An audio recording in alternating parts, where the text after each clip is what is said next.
ngizobonga nangumntwana engiphiwe uNkulunkulu la enkonzweni.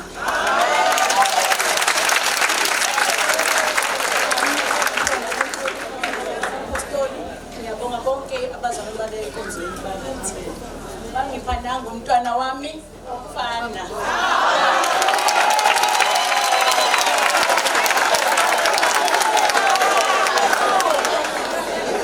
Uzalwa yithesha-ke lo mntwana.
Amen bazalwa. Ukhulu kwethoba ngokhothi. Ngicela Amen. Ngaleli banda. Lo mceuka ngaleli banda. Lokho bazalwa. Ngiyabonga bazalwa. Ake ngisho lokho. Umsebenzi waleli banda.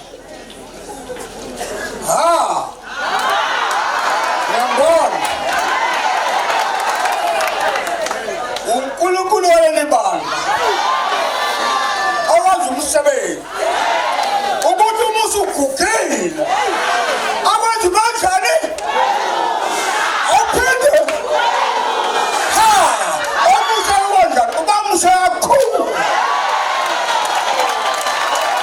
yazi bazalwane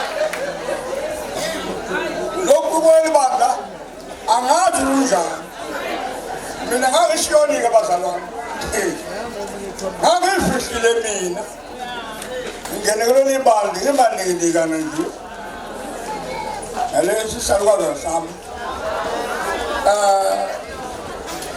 kodwa wathi wena uyintati angizoyikhonzela nje mina ngoba ngangizoyenda bathi khona into othwele lapha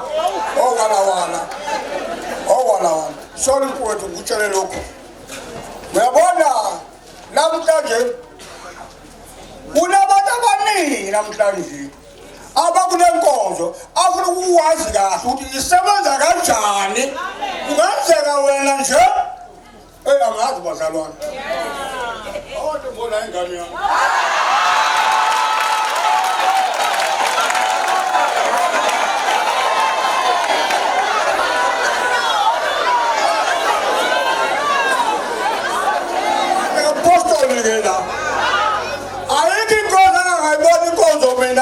ikhuluma ngezwi kwenzeke into ngazi ukuthi mina ukuphula umntwana baqabulisa isihlahla lapha bekunuke sona noma ke bathatha imbuzi bathi nawe umntwana lo mntwana uzobona inkinga ngakho lo mntwana uzokhula ebandleni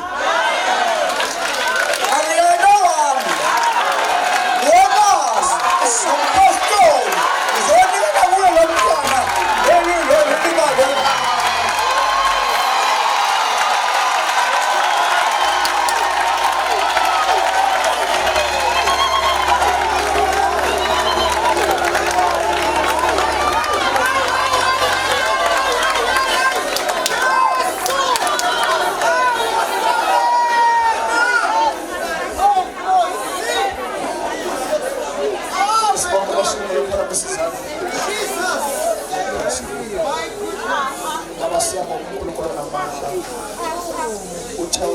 Kuwa wena yamenza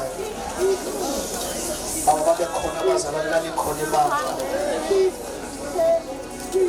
mhlaba uvela ithuba lokuthi bonke abafuna abantwana basukume bese ngaphambili uNkulunkulu ongcwele basukuma laba bazali balomntwana abanye bahleka bebuka iminyaka kodwa uNkulunkulu ongcwele siyabonga ukuthi wena ulimele igama lakho uNkulunkulu wakwenza wakhombisa ukuthi umuntu okholwa akadlulelwa isikhathi ngoba wena uNkulunkulu wesikhathi sakho namhlanje uNkulunkulu ongcwele senzele le nkonzo zobufakazi ngongcwele siyabona ukuthi uNkulunkulu uphazamisa ngisho uhlelo ngoba wena uNkulunkulu ufuna ukufohla ukukhuluma ngendlela othanda ngayo ngoba uNkulunkulu namandla wenza umsebenzi wakhe egameni likaJesu biyela ukubana umbusise bawangaguli bawathogcele bakaphile bawathona amandla ubonakala ukuthi uvela kuwe egameni likaJesu amen